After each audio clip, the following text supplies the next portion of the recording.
Bonjour à tous et bienvenue à la 19e édition et demie du Festival Mode et Design, une édition assez particulière mais audacieuse et remplie de beaux rendez-vous comme celui qui nous réunit aujourd'hui. Mon nom est Lolita Dandois, je suis journaliste mode depuis maintenant 15 ans. J'ai fondé un blog qui s'appelle Fashion is Everywhere et je suis une collaboratrice régulière au Festival Mode et Design depuis 2010. Cette année, je suis vraiment fière d'animer ce second Midi à faire, l'avenir vu par la relève créative de demain.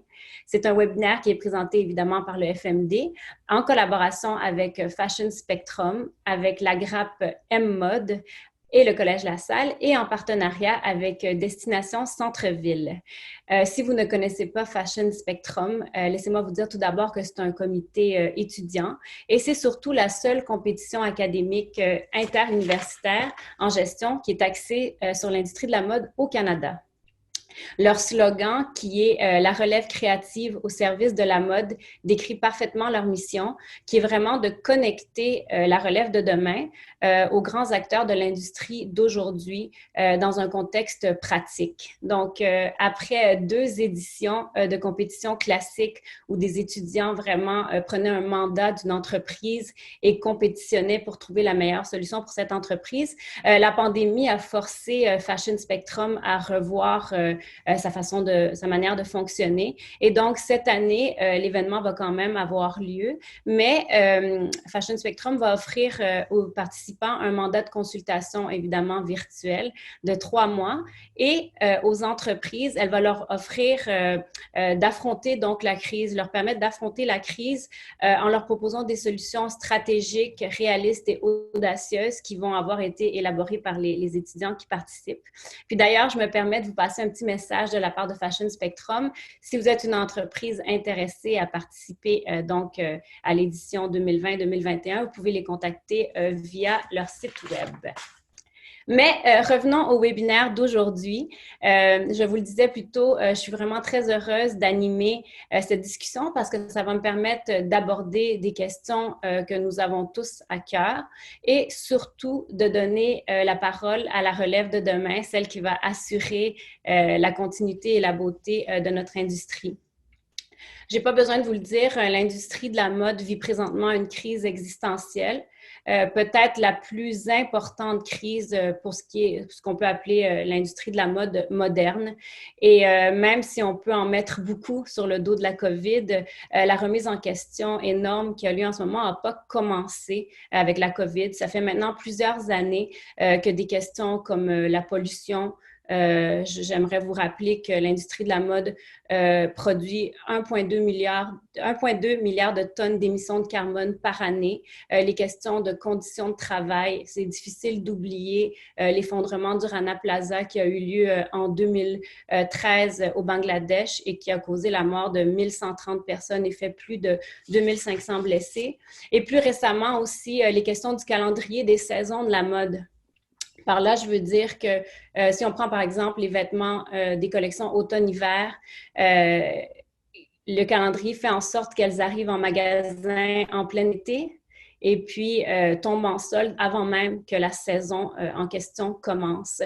Et puis, il y a les questions des Fashion Week en soi, que plusieurs questionnent depuis des années. On voit souvent des titres « Est-ce que les Fashion Week sont terminés? » Mais surtout, ce qu'on se demande, c'est « Est-ce que le modèle des Fashion Week est désuet? » Donc, c'est toutes des questions qui sont récurrentes depuis des années, mais la frénésie qui caractérise justement ce que l'industrie de la mode est devenue a peut-être empêché de prendre le recul nécessaire pour faire de vrais changements. Et c'est ainsi que la pandémie a vraiment frappé fort. C'est pour cette raison, parce qu'elle a eu un impact énorme. Elle a forcé des entreprises à s'arrêter complètement pendant des mois. Et ça a forcé non seulement, comme je disais, un arrêt des échanges commerciaux, mais aussi une remise en question obligatoire. La pandémie, c'est aussi le point de départ de notre discussion aujourd'hui, qui va nous amener à parler de sujets très intéressants qui sont chers à la nouvelle génération. Je pense par exemple aux initiatives de développement durable. Je pense à l'importance de la transparence, à l'importance de la traçabilité, à l'importance de l'authenticité pour les entreprises quand ils communiquent à leurs clients. Je pense au mouvement de cancel culture et à l'imputabilité, à la place des médias sociaux dans tout ça. Et de manière plus générale, on va discuter des failles de notre industrie, mais surtout de l'espoir de voir émerger une industrie meilleure, une industrie dans laquelle on va tous se sentir à l'aise. Bon, maintenant que vous savez tout ou presque, c'est le temps de vous présenter notre panel qui est composé de 4 étudiants issus de 4 grandes universités de gestion de Montréal.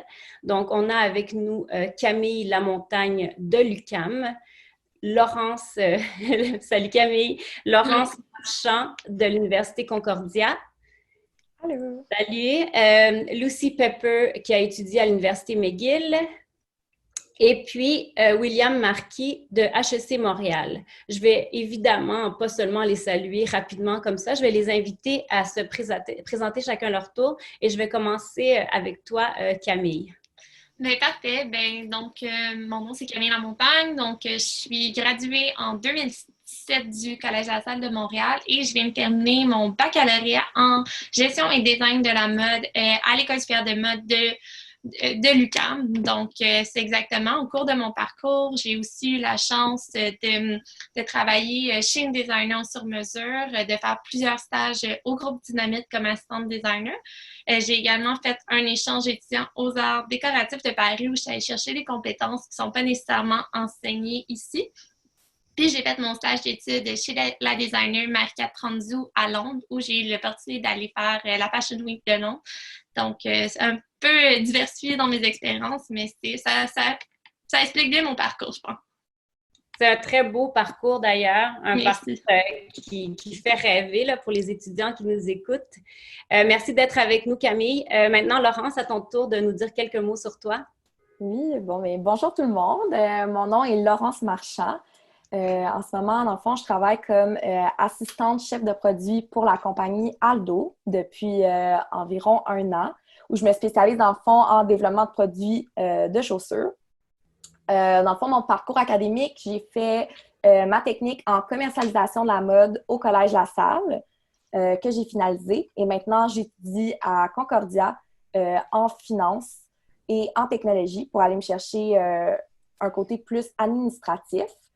Avant de travailler pour le groupe Aldo, j'ai travaillé aussi en développement de produits pour la compagnie Lolé, où que je faisais plus du athleisure sportswear. Et aussi pour la maison Simons, où que j'ai fait du e-commerce dans le fond.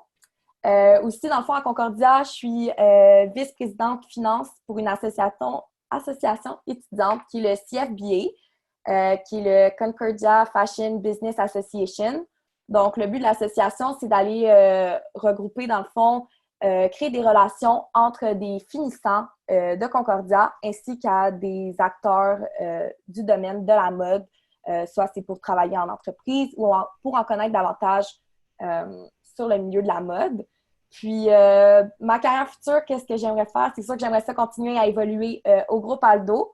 Sinon, j'aimerais peut-être me partir en entreprise pour faire du conseil spécialisé pour les entreprises mode en finance. Donc, c'est un peu qui je suis.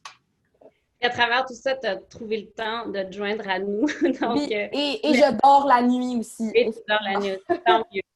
Merci beaucoup en tout cas d'être avec nous. Et maintenant, je vais passer à William. William, je te laisse te présenter. Donc, bonjour à tous. Donc, je m'appelle William.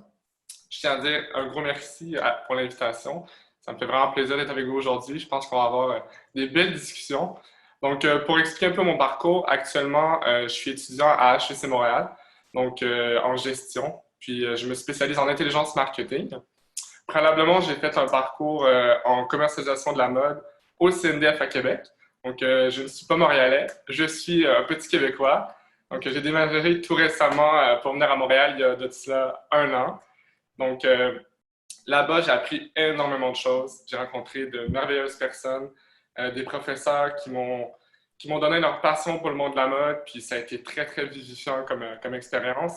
J'ai terminé mon parcours au CNDF à Paris, où j'ai travaillé pour Paul Smith pendant mon stage de fin d'études. Donc, ça a été une magnifique expérience, un peu comme Camille. On a voyagé un peu à travers l'Europe pour découvrir le monde de la mode. J'ai eu aussi la chance de participer à la Fashion Week de Paris lorsque j'y étais. Donc, c'est un monde incroyable. Si vous avez la chance d'y aller après la COVID, je pense que ça devrait être une belle expérience pour vous aussi. Donc, sinon, dans la vie de tous les jours, j'ai travaillé pour Simons pendant plusieurs années lorsque j'étais à Québec. Donc, maintenant, je travaille pour Lacoste Canada depuis maintenant 1 an et demi. Puis voilà, ça explique un peu mon parcours actuel.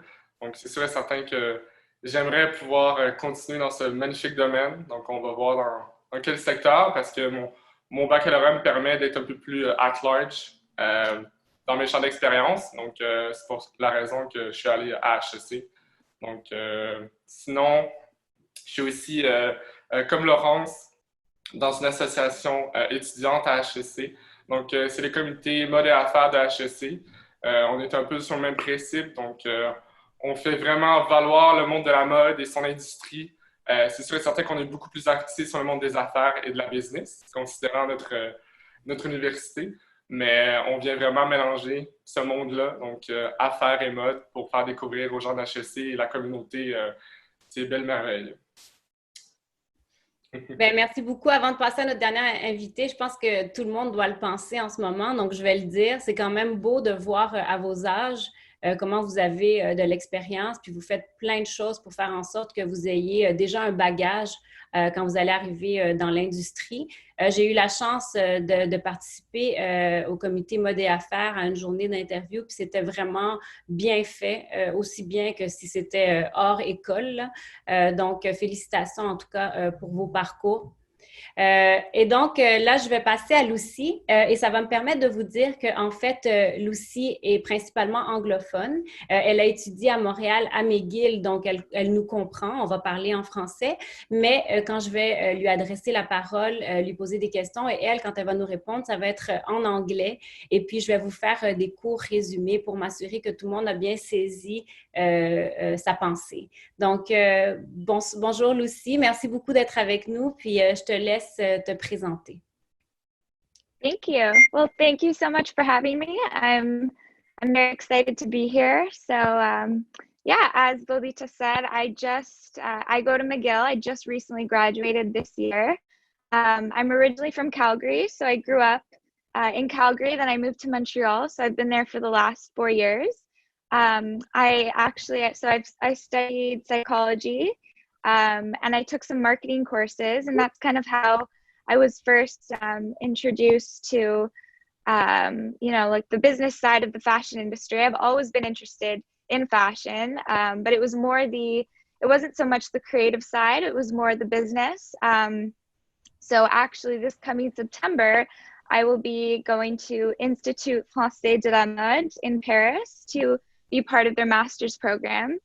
It's an international fashion and luxury management program. So I'm really excited to do that. But a little bit before that, so I have worked in a few internships. My first kind of real internship was interning for a local designer in Calgary during high school, and that kind of really exposed me to the world of fashion.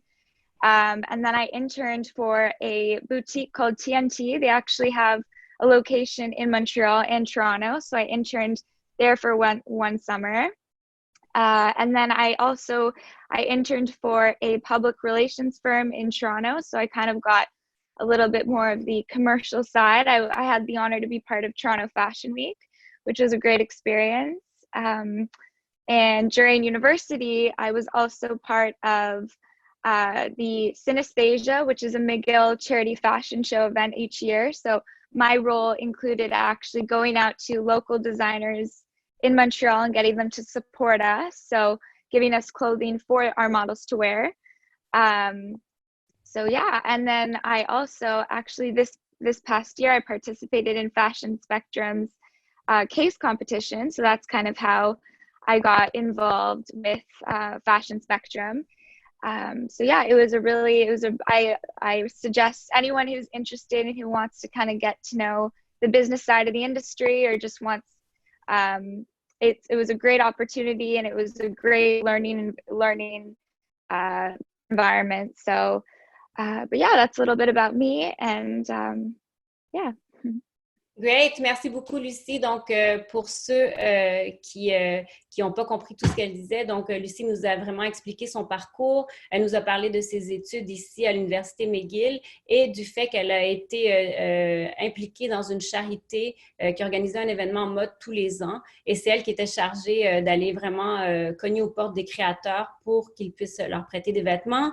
Elle nous a aussi expliqué quelques-uns de ses stages qu'elle a eu l'occasion de faire à travers ses études, incluant un stage chez Rocket Promotions, qui est une firme de relations de presse à Toronto, qui lui a permis de vraiment s'impliquer au niveau de la semaine de mode de Toronto. Et finalement, elle nous a dit qu'elle va s'envoler pour Paris en octobre pour poursuivre ses études. Donc, merci beaucoup, Lucie. Merci en fait à vous quatre d'être présents avec nous pour partager votre vision des choses, votre vision de l'industrie. Je pense que plus que jamais en ce moment, dans ce moment de remise en question dont je vous parlais, c'est important de donner la voix à la nouvelle génération et je suis contente d'avoir l'occasion de le faire aujourd'hui. Donc, j'aimerais commencer par faire un petit tour de table. Et par parler d'une question qui est assez large, mais qui est importante parce que c'est vraiment une occasion de regarder à ce qui se passe en ce moment, l'état des choses actuelles. Et j'aimerais savoir qu'est-ce que vous reprochez à l'industrie en ce moment, si on regarde ce qui se passe, et surtout, comment est-ce que vous voyez le futur de la mode? Est-ce que c'est un futur avec rempli d'espoir? Comment est-ce que vous voyez ça? Je vais peut-être commencer encore une fois par Camille. C'est sûr que qu'est-ce que j'approche à l'industrie de la mode? C'est sûr que c'est une industrie en ce moment qui peut paraître extrêmement polluante. Même cette année, je pense que l'industrie de la mode a battu l'industrie du pétrole au niveau d'être la plus polluante. Donc, c'est sûr qu'à ce niveau-là, tout est à reprocher à l'industrie de la mode. Moi, qu'est-ce que je reproche vraiment, c'est un manque de transparence de l'industrie. Moi, je trouve vraiment que si on commençait à avoir des réponses sur l'origine de nos produits, on serait capable vraiment de régler mieux ces problèmes-là parce que souvent, les problèmes partent du champ de coton et non juste de la fabrication du vêtement. Donc, c'est vraiment, je trouve le manque de transparence. Quand on va être mieux informé sur nos produits, je pense qu'on va être capable de créer une industrie qui est vraiment plus propre. Puis moi, j'ai quand même espoir parce que dans la dernière année, avant COVID, il y a tellement de belles solutions qui sont proposées un petit peu par, que ce soit d'un point de vue entrepreneurial ou d'un point de vue innovation textile. Je pense qu'il y a tellement d'opportunités qui s'en viennent puis qui sortent de plus en plus. Je pense que tout le monde s'enligne vers ça. Donc, moi, je suis assez optimiste qu'on va réussir à changer l'industrie, mais c'est un changement qui est lent puis qui mériterait d'être accéléré un peu. Bien, c'est ça qu'on va essayer de faire justement. Je pense qu'on a l'occasion de faire parce qu'on est tous en arrêt. Les arrêts font en sorte qu'on peut réfléchir plus que d'habitude. Merci beaucoup. De ton côté, Laurence? Mais c'est sûr qu'effectivement, je suis d'accord avec ce que Camille a dit. Puis aussi un peu avec ce que tu dis, Jolita, quand on a une crise dans le monde, dans notre société, c'est un bon moment pour prendre le temps de penser à qu'est-ce qu'on veut faire, puis qu'est-ce qu'on peut améliorer dans le futur 2.0, si on veut. Qu'est-ce que je reproche grandement à l'industrie de la mode, c'est son manque d'inclusivité et son manque d'engagement social à travers divers enjeux qu'on voit. Donc, dans le futur, moi, j'aimerais voir des entreprises plus engagées, qui prennent des vraies démarches, si on veut, pour faire des changements dans leur communauté. Puis, je pense qu'on va voir ça arriver dans le futur. On voit déjà plusieurs compagnies de plus en plus s'impliquer au niveau de leur petite communauté. Puis, je pense qu'il y a un beau futur qui nous attend dans le domaine de la mode. Donc, tu es optimiste aussi, malgré le fait que je note en ce moment un manque, justement, d'engagement. Oui, exactement. Mais tout de même optimiste, là. William, de ton côté, comment est-ce que tu vois l'industrie? Qu'est-ce que tu changerais? Puis, est-ce que tu es optimiste? Bien, c'est sûr et certain que, comme mes collègues, on va rotationner, je pense qu'on va dire les mêmes choses, là, mais c'est littéralement, je pense, les problèmes qui sont très présents actuellement. Le manque de transparence est pour moi quelque chose de vraiment problématique actuellement. On le sait tous, je veux dire, c'est un monde qui a eu beaucoup de problèmes dans les dernières années, puis qui aurait besoin d'évoluer au niveau de ça, puis de montrer, en fait, c'est quoi que les gens consomment. Je veux dire que ce soit, c'est même dans le milieu de la mode, mais c'est dans le milieu dans n'importe quoi, en fait. Je veux dire, je pense que ça touche beaucoup de secteurs, puis ce serait important de le voir évoluer parce que c'est tellement important de savoir d'où proviennent nos produits, qui les ont confectionnés, ça provient de où. Puis, je pense que ça permet aussi un certain engagement auprès du consommateur, en fait, parce que les gens qui vont savoir d'où ça provient vont être beaucoup plus enclins à vouloir consommer, considérant qu'ils vont savoir qui le fait, ça vient de où. Je fais par contre référence à Magua Boutique, qui est une petite compagnie de chaussures montréalaise que j'adore et que j'affectionne particulièrement. Eux, leur modèle d'affaires, justement, sur chacun des produits, il est marqué en dessous qu'est-ce qui coûte, où ça a été produit, par qui ça a été produit. La transparence est très présente, puis pour moi, c'est quelque chose de super important. Mais je pense que, qu'on me le dit tous, c'est très évolutif. Puis selon moi, ben, on s'en va vers cette piste de solution-là, qui est pour moi très importante. C'est sûr et certain que ça ne se fera pas en un claquement de doigts, mais selon moi, si on apporte les changements maintenant, ben, ça va aider au futur de cette industrie-là qui est un petit peu à changer au niveau de ses valeurs-là, selon moi. On voit quand même que vos préoccupations se rejoignent. Lucy, on your side, I think you understood the question. I'm asking about what you think of the industry right now, and are you optimistic of what's going to happen within our industry? Yeah. Okay. Yeah. Well, first of all, I have to be optimistic. I mean, I think even though, times are definitely, it's unprecedented, like no one saw this coming, but yeah, I think, honestly, I think one of the biggest things for brands right now is, and I think that they would agree is like a huge issue right now is like, how do we reach our customers and like, how do we really stand out? And I think a really big thing for today is really being authentic in the way you're coming across to consumers. And because sustainability is it's so present right now. And it really is like, the three, like, William was just talking about transparency. Like, I think that those are issues that, and are not even issues, but I think that, our generation we're really demanding that of brands. Like, we want to make sure that they're sustainable and we want to make sure, but I think that on the brand side of things, I think that it's really important for them to come across as genuine. I mean, it's very easy to have a tab on their website saying like all of our materials are sustainable, our packaging, like we source ethical materials. But I think in order to really reach our generation, like it has to, we're not totally inept, like we're going to see through that. And I think that, there's other ways to really reach us in like an authentic way. And I don't think it necessarily has to, always be like about sustainability, but I think if you're able to incorporate that into your plan, then it can really, resonate with a lot of consumers, as opposed to, and I think too, if you're an established brand, it may not be on the top of your radar because you already have established that consumer and loyal customer base. But I think as emerging brands, like it is really important. And I think it is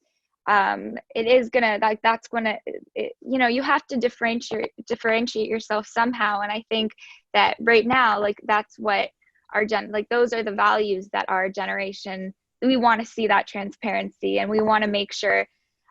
So anyways, I think that that's going to be a really important thing for brands to do, is to find a way to market yourself so that you're upholding these values, but you're also doing it in a way that is really connecting with your consumers, which is it almost seems like unsurmountable. I mean, it's a tough job to do for sure. And I don't think any of us have all the answers, but I think that those issues are definitely at the top of our minds. And so it's going to be a really interesting time, but yeah. And I think we're going to have the opportunity to talk about this a bit further with you, about this whole question of how to reach consumers being authentic. Donc, pour résumer la pensée de Lucy, elle rejoint vraiment les 3 autres panélistes par rapport à ses inquiétudes sur ce qu'elle voit de l'industrie de la mode en ce moment. La génération d'aujourd'hui, clairement, veut des entreprises qui sont transparentes, qui leur disent les vraies choses et surtout qui se rendent compte que cette génération-là comprend ce qui se passe. Ce n'est pas parce qu'on essaie de leur donner certains messages qu'ils vont absolument les croire. Il faut en arrière de ça montrer des preuves finalement. Puis, pour ce qui est de la question du futur, elle dit qu'elle doit être optimiste, puis je la comprends parce qu'en fait, elle va évoluer, elle est passionnée par ce domaine, donc il faut que les choses changent et elle pense que ça va être le cas. Donc, en tout cas, je pense qu'on peut dire que cette première question va faire en sorte qu'on va avoir une très belle discussion parce que vous avez des préoccupations similaires. Par contre, vous avez tous des expertises et des expériences différentes. Et là, je veux vraiment vous poser chacun une question qui est plus relative à ce que vous faites, à l'expérience que vous avez eue et nous donner la chance d'en savoir un peu plus justement à ce niveau-là. Et je vais commencer avec Laurence. Laurence, un petit peu plus tôt, j'ai mentionné que la pandémie était à la base de la discussion d'aujourd'hui. Puis, parce qu'elle n'a vraiment pas été tendre avec notre industrie. On a vu dans les derniers mois plusieurs entreprises qui ont carrément fermé, qui ont fait faillite. Tu vas en avoir la chance d'en parler, je crois. En tout cas, j'espère. Tu as travaillé chez Lolé, qui est une très belle entreprise qu'on aime tous et qui s'est retrouvée justement à devoir fermer. Certains se sont mis sous la protection de la loi sur la faillite. Puis, c'est des gros noms. Là, on pense à Redmond, on pense à Aldo, on pense à Frank & Oak. D'autres doivent faire une restructuration complète. Et une chose est sûre, c'est que toutes doivent se remettre en question en ce moment. Alors, moi, ce que j'ai envie de te demander, c'est comment est-ce que tu perçois l'ampleur des dommages et étant donné que tu es très intéressé par l'entrepreneuriat et toi-même, c'est ce que tu voudrais faire, comme tu l'as mentionné au début, qu'est-ce que tu conseillerais justement aux entrepreneurs qui veulent se lancer ou se relancer pour mettre vraiment toutes les chances de leur côté pour réussir dans l'environnement actuel et puis en post-pandémie? Parfait. Oui, effectivement, je vais vous parler de ça tout de suite. Donc, un peu plus des impacts de la pandémie, puis après, quoi faire pour survivre à une crise comme ça, selon moi. Donc, au niveau des impacts, je me souviens, durant la pandémie, je regardais les nouvelles tous les jours, vraiment. Puis, je suivais les entreprises québécoises, canadiennes et mondiales de loin. Puis, à tous les jours, on voyait une faillite, une loi de protection contre les créanciers. Puis, c'était vraiment apeurant quand même. Par contre, mon opinion personnelle sur ces faillites-là et tout, c'est qu'il y avait quand même des enjeux, puis la mode montréalaise avait déjà ses propres défis avant le COVID-19. Et suite au COVID-19, ça a juste amplifié la situation qui ont mené au gouffre de certaines entreprises. Aussi, un des impacts, c'est sûr qu'il y a une grosse hausse, dans le fond, de toutes des pertes d'emploi, qui font que les portefeuilles des gens ils sont diminués puis qui ont moins de sous peut-être pour dépenser sur des entreprises de mode, des produits mode qui ne sont pas des produits nécessairement de base. Donc là, ici, il y a un autre aspect où que c'est difficile pour les compagnies. C'est ça. Je vais vous parler de quelques entreprises qui ont été touchées, dans le fond, durant le COVID-19. Effectivement, je voulais vous parler de Lolé. J'ai déjà travaillé pour Lolé, qui est une très belle... qui était une très belle entreprise, dans le fond, qui ont eu des grosses difficultés financières durant la crise, puis qui malheureusement ont dû fermer leurs portes. Donc, c'est le groupe Coalition ainsi qui détient les marques Lolé et Paradox. Et dans le fond, il y avait des dettes de plus de 46,82 millions de dollars suite au COVID et ont dû malheureusement fermer les portes. Rickman s'est placé sous la LAC, qu'on appelle LACC, qui est dans le fond la loi sur les arrangements avec les créanciers et ses compagnies. C'est juste avant d'être sur la loi de la protection de la faillite. Donc, ça permet à l'entreprise de se restructurer. Et dans le fond, c'est à cause qu'ils devaient des grosses sommes à leurs fournisseurs ainsi qu'à des propriétaires immobiliers. Et on a vu Simons aussi qui a eu des difficultés financières, que pourtant Simons habituellement va bien, mais venait de faire un gros investissement, dans le fond, de 200 millions de dollars. Je vois William qui me regarde parce qu'effectivement, tu as dit que tu as travaillé chez Simons tantôt. Donc, C'est ça. Donc, un gros investissement, mais que là, l'argent d'actifs ne rentrait pas, donc ça a eu des difficultés. Le résultat, en général, de la crise, c'est un impact économique énorme, des coupures de postes qu'on a pu voir, des restructurations à l'interne, puis des fermetures de magasins. C'est vraiment les impacts qu'on a pu observer. Puis dans le fond, aujourd'hui, j'avais envie de vous parler de ma vision un peu des actions pour survivre, dans le fond, à cette pandémie-là, si vous êtes un entrepreneur, si vous vous lancez en entrepreneuriat. Donc, j'ai comme 4 thèmes: ressources humaines, marketing, développement de produits, puis finance. Je vais vous parler de ça assez rapidement, puisque le temps est limité. On a juste 1 heure. Donc, au niveau des ressources humaines, je pense que les entreprises doivent faire vraiment attention à la santé de leurs employés et des clients. Ils doivent mettre des mesures sanitaires claires et précises, puis partager, dans le fond, un plan clair.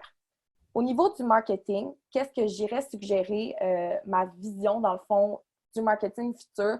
C'est qu'en ce moment, les marques font un marketing beaucoup de branding, mais ils devraient changer pour un marketing qu'on appelle plus Customer Activation. Donc, on veut aller développer un lien avec notre client, on veut avoir une proximité avec lui, puis on veut créer un engagement. C'est sûr que là, dans le monde dans lequel on vit, on va prioriser le marketing digital, que je sais que William, justement, tu es quand même spécialisé là-dedans, mais pour avoir plus d'engagement. J'ai lu un article récemment que 10% des consommateurs d'une compagnie peuvent faire jusqu'à 60% des profits de cette compagnie-là. Donc, ce 10% de consommateurs-là, on veut vraiment le garder puis pas le perdre. Et c'est en étant engagé, en faisant du marketing personnalisé, qu'on va pouvoir aller le garder. Au niveau du développement de produits, qu'est-ce que je voulais vous parler pour comme un truc pour les entrepreneurs? C'est qu'on voit, dans le fond, qu'on priorise vraiment le casual wear puis le sportswear dans le développement de produits. On laisse un peu tomber tout ce qui est luxury, qu'on voit une grosse descente. Dans le fond, cette année, on passe d'une descente de 35% à 39% au niveau de tout ce qui est luxury goods. C'est sûr, quand on a moins de revenus qui rentrent, effectivement, on ne va peut-être pas aller s'acheter un sac Louis Vuitton demain matin. Donc, on priorise casual wear, sportswear, dû aussi à un facteur qu'on appelle de Zoom factor. Donc, comme on peut voir en ce moment, on est tous sur Zoom, on pourrait comme être en pyjama en dessous de la table et personne ne le saurait. Donc, tout ce qui est vêtements plus mous revient beaucoup à la mode. Lolita, qu'est-ce que tu as parlé tantôt au niveau des calendriers de production? C'est très vrai. On essaie de... Comment je vois la mode future, c'est d'essayer de se rapprocher d'un calendrier de production avec les vraies saisons. Donc, que les ensembles, dans le fond, d'été arrivent à la saison d'été et l'assortiment d'hiver arrive à la saison d'hiver pour ne pas créer des ventes et aller créer un sentiment de surconsommation. Et au niveau finance, qu'est-ce que je conseillerais dans le fond aux entreprises? On voit un gros changement au niveau du télétravail. Working from home, c'est une bonne façon pour les entreprises d'aller couper dans leurs coûts fixes. Puis aussi, peut-être que c'est un bon moment avec la pandémie de revisiter les baux commerciaux. Donc, qu'est-ce que je veux dire par là? C'est tout ce qui est local des magasins qui coûte extrêmement cher. Puis en ce moment, il y a une nouvelle tendance qui apparaît, puis je pense que ça serait bien bon pour des futurs entrepreneurs. C'est un paiement fait par le pourcentage des ventes. Donc, au lieu d'être 1 000 $ par mois le loyer, par exemple, c'est 40% de tes ventes qui passent en loyer à chaque mois. Mais ceci serait adapté comme ça, si les ventes sont plus bas, ça donne un petit coup de pouce, dans le fond, aux entrepreneurs de pouvoir survivre. Finalement, dans le fond, ces trucs-là que je voulais vous présenter, que moi, je pense que c'est des trucs quand même assez de base, mais qui vont créer le futur de demain. C'est au niveau, c'est ça, ressources humaines, marketing, développement de produits, puis finance. Puis je pense vraiment, dans le fond, que le futur de la mode doit se faire en collaboration et non en compétition. Parce que comme on voit aujourd'hui, on est 5 personnes différentes, puis c'est vraiment le monde de la mode qui nous tient à cœur, puis c'est nous qui va faire le changement, dans le fond. Donc, c'est ça que j'avais à vous dire aujourd'hui. C'est intéressant que tu emmènes ces points-là, parce qu'en fait, il y a quelques points. On parle des ressources humaines. Je veux dire, la pandémie fait en sorte que les entreprises se rendent, je pense, encore plus compte de la valeur de leurs employés. Tu parlais des questions de beaux commerciaux. Hier, dans le Midi Affaires, qui était animé par Jacques Nantel, ils en ont parlé de ça. Puis le fait que les centres commerciaux ou les propriétaires immobiliers ont plus le gros bout du bâton, va aussi changer les choses de ce côté-là. Donc, je pense ça nous prouve que la pandémie a apporté certaines choses qui valent la peine d'être conservées par la suite. Donc, merci beaucoup pour tes conseils. Lucy, I want to go to you. As you have heard, Laurence has just talked about what she feels the companies need to do to succeed in our new world, if I can say. But she was talking about like really practical advices, commercial advices, marketing advices. But I want to bring it more to a more personal level and talk about the values of your generation. You have mentioned during your introduction that you have a lot of, you all have a lot of worries about authenticity and how to promote sustainability. So I would like to know, what advice would you give to companies that wish to appeal to your demographic? So the new generation and all the worries that you have, how do they answer to them while remaining authentic? Yeah. Well, it's a really tough question. But I do think it's, so, I mean, right now it's like one of those times where, you know, like as consumers, we're being flooded every day. Like there's so many options for us to choose from. I mean, it's, you know, like at the tap of your finger, you can now shop on Instagram. Like it's just, you know, we're so used to having like this instant gratification. So, you know, in order to really stand out, like it doesn't matter if you have an amazing product, like there are certain values that are now as consumers that we're looking for, because it's easy enough to look at a brand and think, oh wow, like that's a really, you know, that's a great product. I really like these designs. But I think that, you know, consumers are really looking for more of an emotional connection. I think for a lot of brands, like that is the case. I mean, it's one thing if you're you know, a luxury brand and you already have, like I was saying earlier, you already have like a really loyal customer base. But as an emerging designer, like you're gonna have to reach us somehow. You have to differentiate yourself somehow. So I think that there are certain values like that like are really important, and I think a lot of those right now are sustainability values, and so those are the ones that we're looking for. And so, you know, regardless of whether, I think that there's also a lot of debate right now because some people think that, you know, okay, these consumers, yes, they're very politically aware, but when it comes to their behavior, are they actually, you know, are they willing to, you know, say, okay, no, we're not buying this brand because they are using unethical practices. Like a lot of people aren't sure as to whether those are the values that we're actually, or whether those things would be strong enough to actually, for us to say, okay, we're not buying from this brand anymore because they don't uphold these values. And I do think that that is true to an extent. I do think that, you know, if you're not delivering on certain things like sustainability, like I do think that nowadays, like those have the power to kind of make or break your brand. But, you know, it really just also comes down to which side of, you know, this wave do you want to be on? Like, do you want to fall behind? And I think that if you're not delivering on these, like that eventually, especially because you're an emerging label, like you need to differentiate yourself somehow. So yes, I do think those are going to be even more important.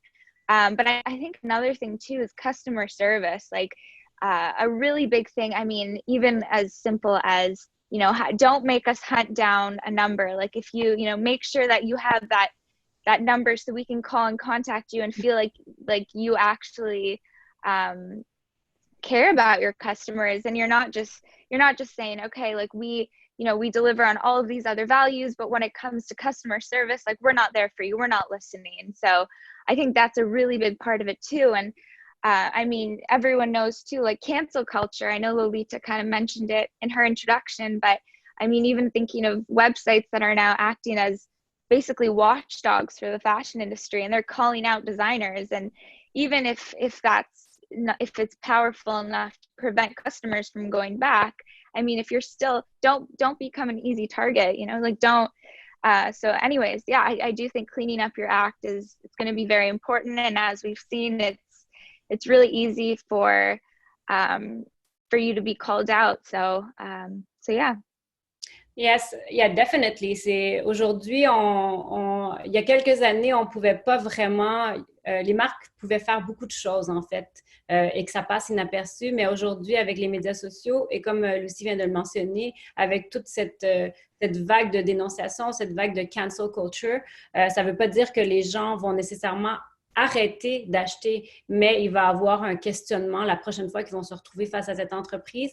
Quelque chose d'autre de très intéressant que Lucie a mentionné, c'est que évidemment, les questions de transparence et de durabilité sont importantes pour elle et pour les gens autour d'elle, et ils veulent que les entreprises en soient conscientes et le communiquent de manière authentique. Mais au-delà de ça, il ne faut pas oublier la base qui est d'être présent pour son consommateur, d'être présent pour son client. Elle disait quelque chose de, je trouve, très important, qu'on oublie peut-être, c'est qu'il ne faut pas chercher le numéro de service à la clientèle dans un petit coin du site. Il faut pouvoir contacter les entreprises pour avoir l'impression qu'elles sont là pour écouter leurs consommateurs, et je trouve que c'est un point très important. Merci beaucoup, Lucie. William, Lucie vient de vraiment parler du service à la clientèle, et ça, c'est quelque chose avec lequel tu es très familier, puisque malgré ton jeune âge, tu as déjà 5 ans d'expérience en service à la clientèle, 4 ans chez Simon, si je ne me trompe pas, et puis depuis 1 an, tu es chez Lacoste. Et puis, je suis sûre que je ne me trompe pas non plus en disant que toi-même, tu es un consommateur depuis plus de 5 ans. Donc, je veux te demander, déjà à ton niveau personnel, comment est-ce que tes attentes en tant que consommateur ont évolué, et surtout de ce que tu observes au niveau de tes clients, que ce soit chez Simons ou chez Lacoste, comment leurs attentes ont évolué à eux. Donc, c'est ça. Je te laisse m'en parler un peu. On a soulevé un excellent point en parlant.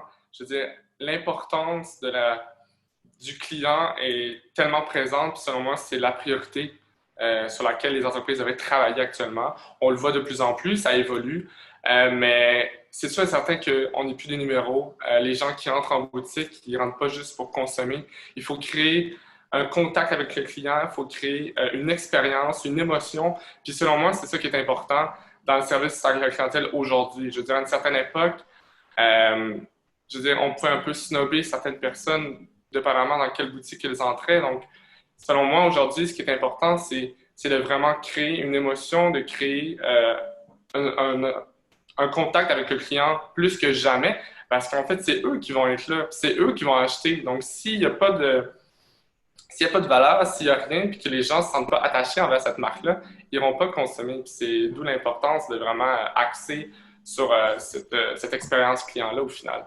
Donc, c'est sûr et certain que je suis quand même jeune, j'ai peut-être pas vécu les premières années d'une certaine époque où le service à la clientèle n'était pas nécessairement au fondement des entreprises, mais aujourd'hui, je vois définitivement une évolution où ce que le consommateur est mis de l'avant. Selon moi, c'est ça l'important. Donc, le consommateur va être celui qui va consommer, puis je pense que c'est très important de l'inclure en fait dans son processus, que ce soit au niveau, je veux dire, de leur demander c'est quoi qu'ils veulent consommer, qu'est-ce qu'ils veulent acheter, qu'est-ce qu'ils ont besoin. Parce qu'au final, c'est eux qui vont venir acheter les produits. Donc, selon moi, ce qui ferait bien aussi, puis on le voit déjà sur certaines entreprises, on va créer des produits pour le consommateur. On va lui demander, est-ce qu'il aime ça? Est-ce qu'il voudrait que ce soit fait comme ça? Donc, je pense que c'est hyper important de les inclure dans ce processus-là, puisque ça va être eux, en fait, qui vont venir acheter le produit. Donc, c'est sûr et certain que là, pour l'instant, on voit une certaine évolution au niveau de ça. Donc, je pense qu'il faut toujours continuer puis créer cette importance-là de personnalisation, car c'est ça, au final, qui est rendu important pour les gens. Les gens ne veulent plus, en tout cas, du moins, j'ose espérer que les gens vont diminuer leur surconsommation dans certains produits, certains trucs. Donc, je pense que c'est bien que les gens pensent et réfléchissent à ce nouveau processus-là au niveau service à la clientèle. Donc, Puis sans oublier qu'en demandant au consommateur ce qu'il veut, ça fait en sorte qu'il va avoir moins de gaspillage normalement. Effectivement. Je pense que c'est la base de la chose. Si on sait ce que le consommateur veut, si on peut lui offrir quelque chose dont il a besoin, il n'y aura pas besoin de le racheter dans 2 saisons ou la même année ou Je veux dire, il va pouvoir le consommer sur une plus longue durée, puis ça va lui permettre aussi de garder puis d'affectionner ce produit-là pour retourner voir cette entreprise-là parce qu'il a adoré le produit, il a aimé le service.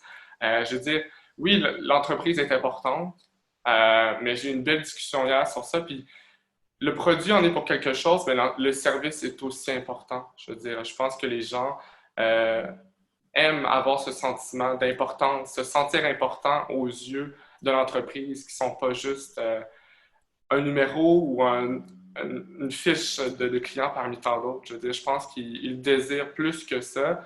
Puis c'est ça aussi qui va créer une certaine fidélité envers l'entreprise et le consommateur.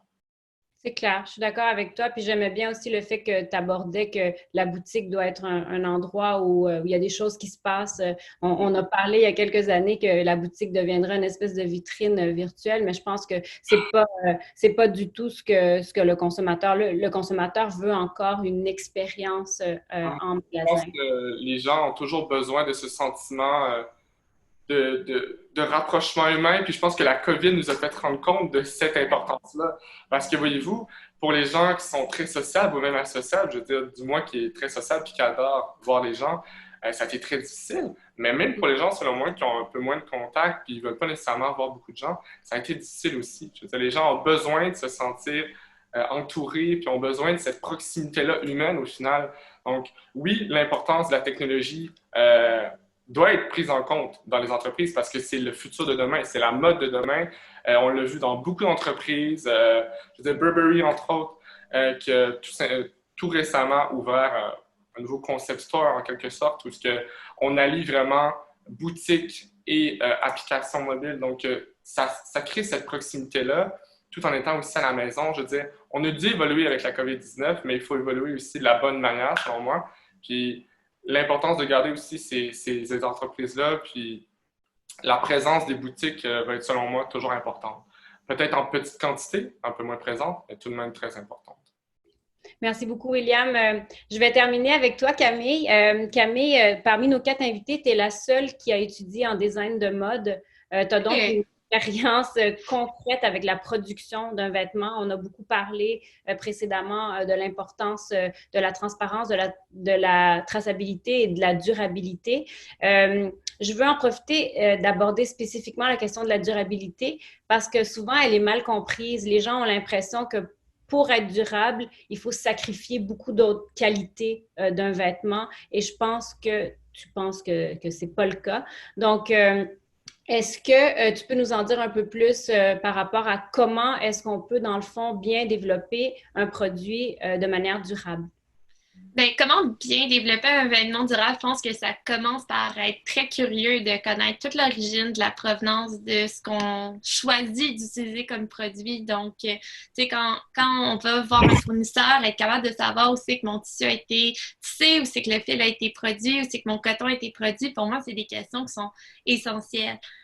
Parce que, tu sais, si je sais juste la composition, normalement, les fournisseurs sont juste obligés de fournir la composition du tissu, mais c'est une information qui est insuffisante pour s'assurer d'avoir un produit qui est sustainable. Fait que je pense poser des questions, puis même aujourd'hui, il y a des plateformes comme Google qui travaillent sur des plateformes de traçabilité de vêtements, donc justement pour savoir où c'est que ton coton a poussé, où le fil s'est affilé. Fait que rester à l'affût de ce genre de technologies-là qui de plus en plus rentrent sur le marché, qui sont super intéressantes et super pratiques pour n'importe qui souhaite développer un vêtement durable. Donc, renseignez-vous sur ce genre de plateforme-là, c'est super utile. Après ça, tout passe par le choix du textile, puis utiliser le bon textile pour le bon vêtement. Je pense que faire un pantalon à viscose, des fois, c'est pas toujours le meilleur produit parce que la viscose, ça a tendance à déchirer. Un pantalon qui va travailler beaucoup, c'est peut-être pas la meilleure utilisation.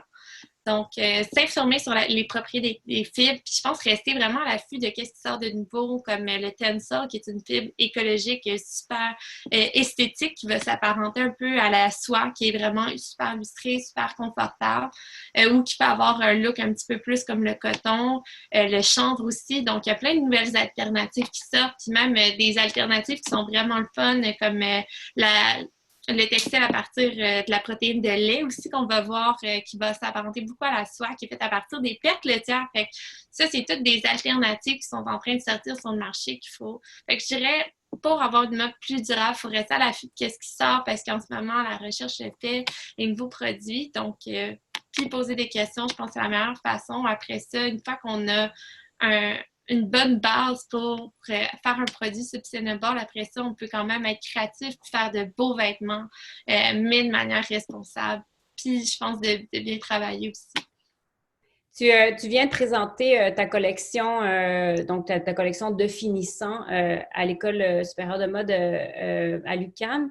Et puis, cette année, vous n'avez pas pu présenter votre défilé. Donc, on a eu une alternative qui était une espèce de cahier virtuel qui était très beau. Est-ce que toi, dans cette collection-là, tu l'as conçu de manière durable?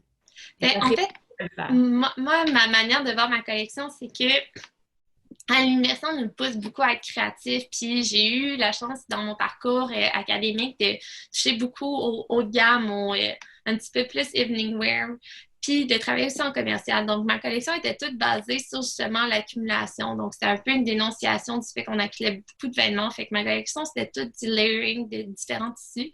Mais qu'est-ce qui était le fun que j'ai pas pu montrer malheureusement, étant donné qu'on n'avait pas de présentation, c'est que toutes les pièces étaient assez quand même, mais j'en avais beaucoup qui étaient très portables et très commercialisables. Une fois qu'on dévisait les outfits, donc que le vêtement paraît super bien sur support.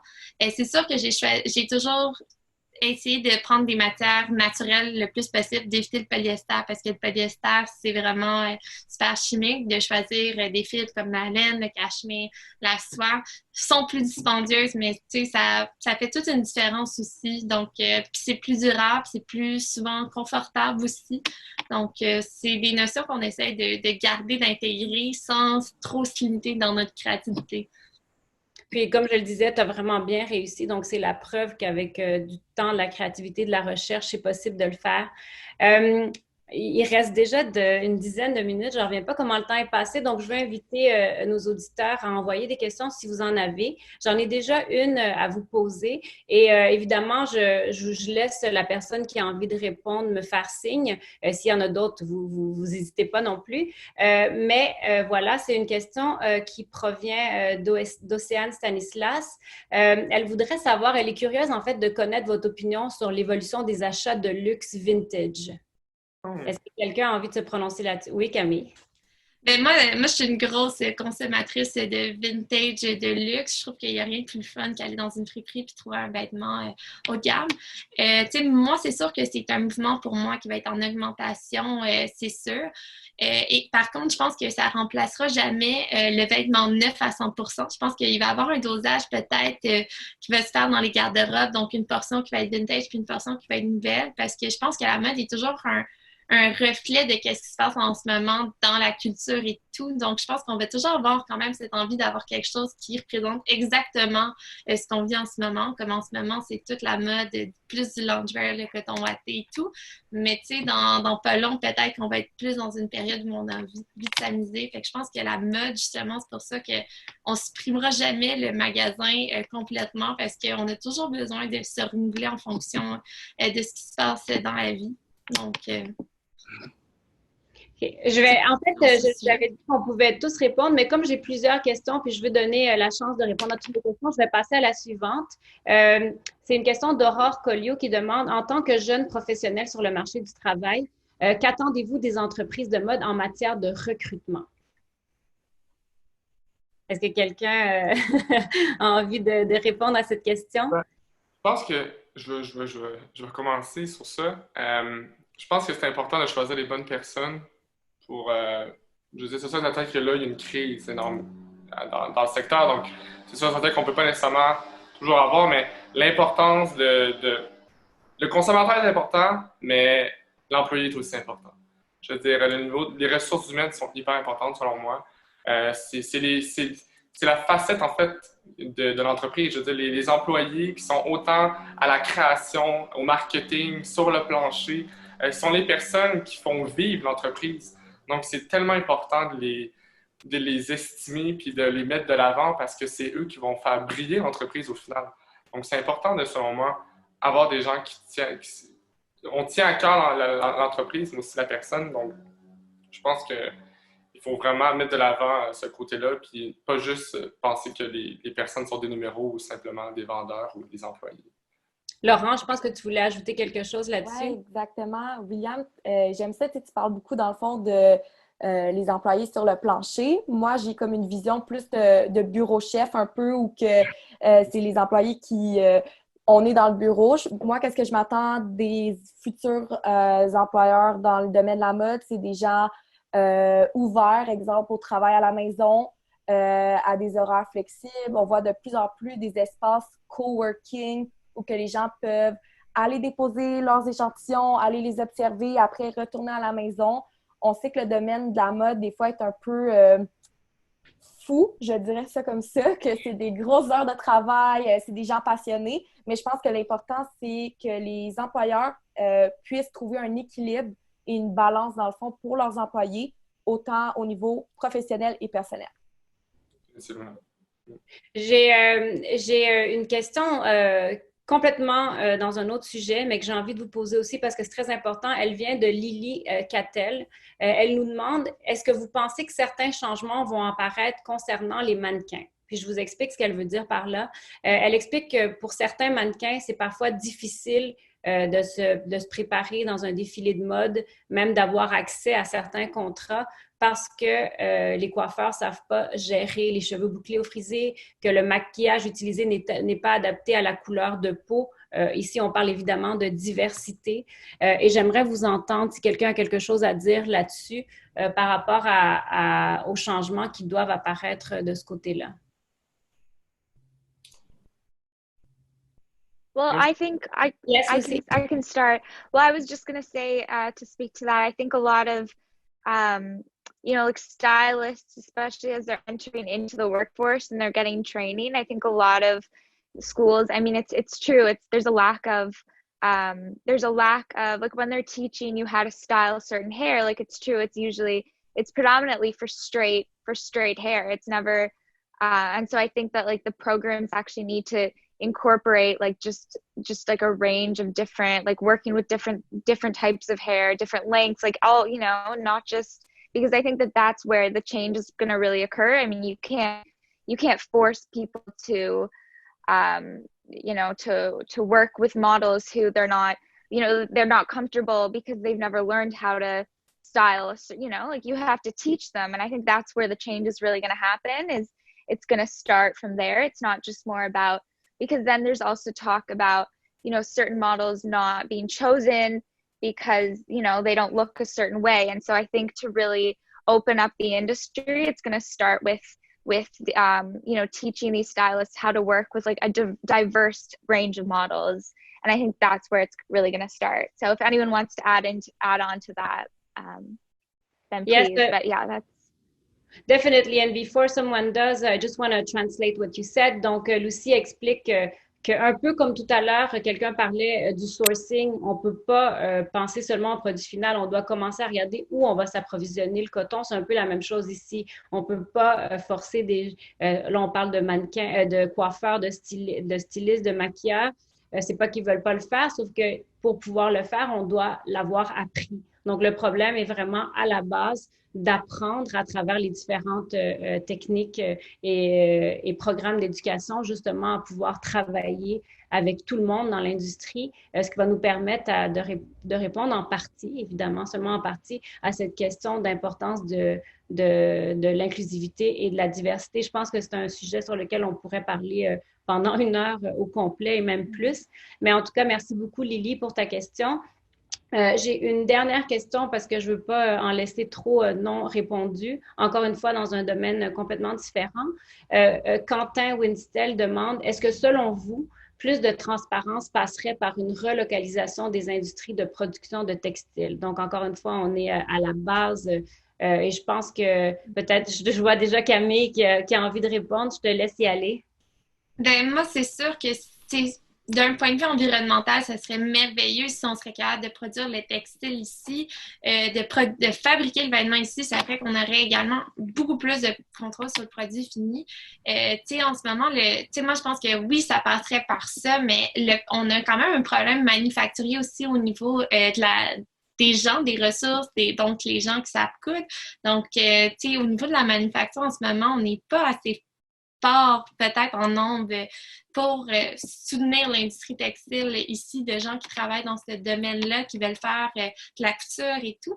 Fait que je dirais que c'est dans un monde idéal, oui, mais en ce moment, avec les problèmes manufacturiers, ça devient quand même difficile parce que quand on va visiter les manufactures, on se rend vite compte que souvent, les couturières qui sont là, ils ont 50, 60 ans et plus, que ça fait longtemps qu'ils font ça. Puis malheureusement, il n'y a comme pas vraiment de relève à ces femmes-là qui font de la couture, ce qui fait qu'il y a une difficulté. Donc souvent, on a déjà de la misère à faire produire ici à cause d'un manque de main-d'œuvre. Donc, à part l'industrie textile ici, c'est sûr que si ton tissu vient de Chine et que tu le fais produire ici, le coût environnemental de faire déplacer tes vêtements ou ton textile revient au même.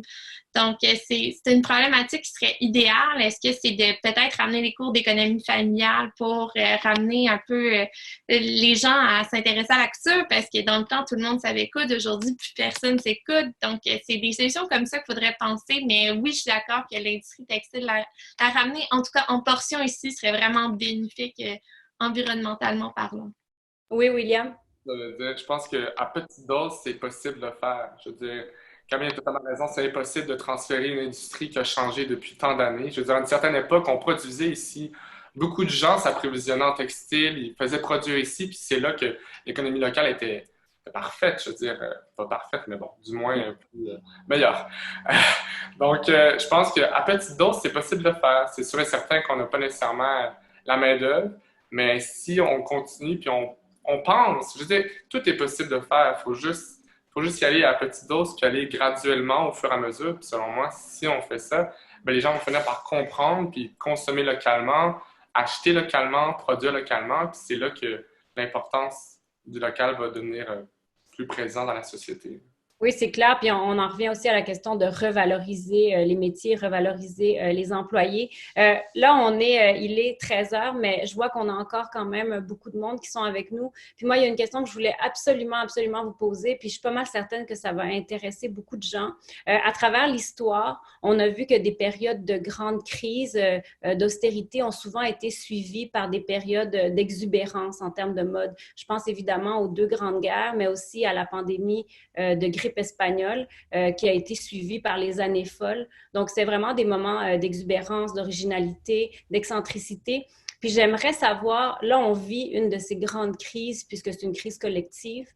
Comment est-ce que vous pensez qu'on va avoir envie de s'exprimer dans la mode suite à la pandémie? Qu'est-ce que vous entrevoyez comme tendance? Est-ce qu'on va justement, pardon l'expression, se lâcher lousse puis avoir envie de porter des choses vraiment colorées, excentriques, ou est-ce qu'on va garder un peu de ce qu'on a appris par rapport à être plus, je sais, en tout cas, moins porter justement, plus porter des choses basiques? Je vais y aller, dans le fond. J'ai lu un article vraiment intéressant récemment sur Business of Fashion qui parlait un peu de ça.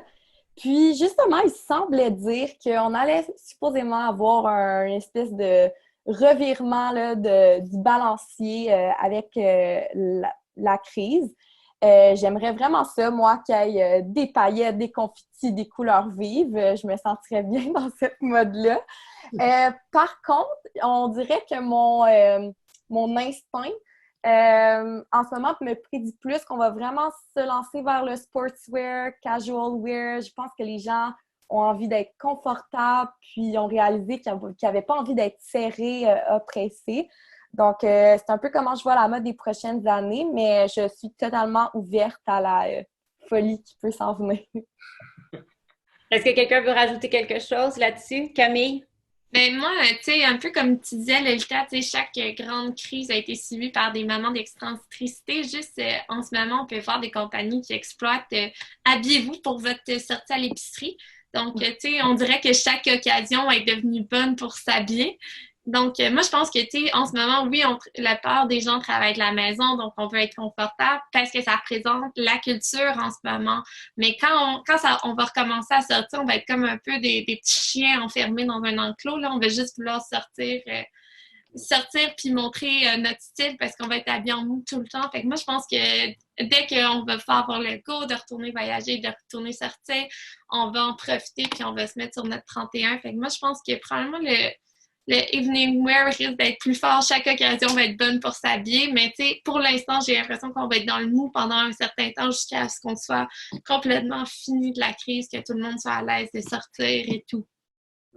Ben, je pense que je suis d'accord avec toi. En tout cas, moi, je vais participer à ça parce que ça fait longtemps que j'ai pas eu un événement où j'ai pu m'habiller, mais peut-être que je vais avoir en tête justement d'essayer de trouver un juste milieu parce qu'on l'a dit tout à l'heure, pas parce qu'un vêtement est durable que ça veut dire qu'il peut pas être intéressant, qu'il peut pas être coloré, qu'il peut pas être beau. Donc, vraiment trouver les entreprises qui font ces vêtements-là.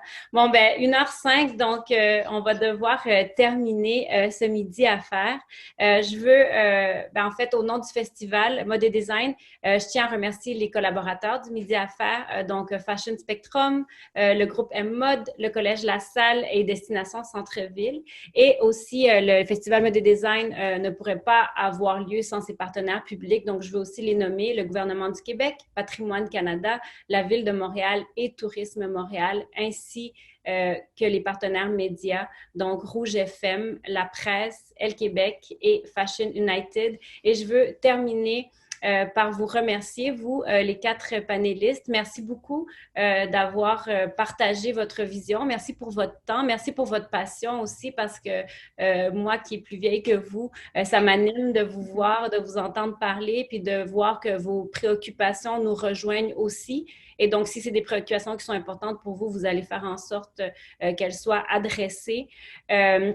Donc, merci Laurence, merci William, merci Lucie, merci Camille. Et je veux terminer par vous remercier les auditeurs. Merci d'avoir été avec nous jusqu'à maintenant, même après 13 heures.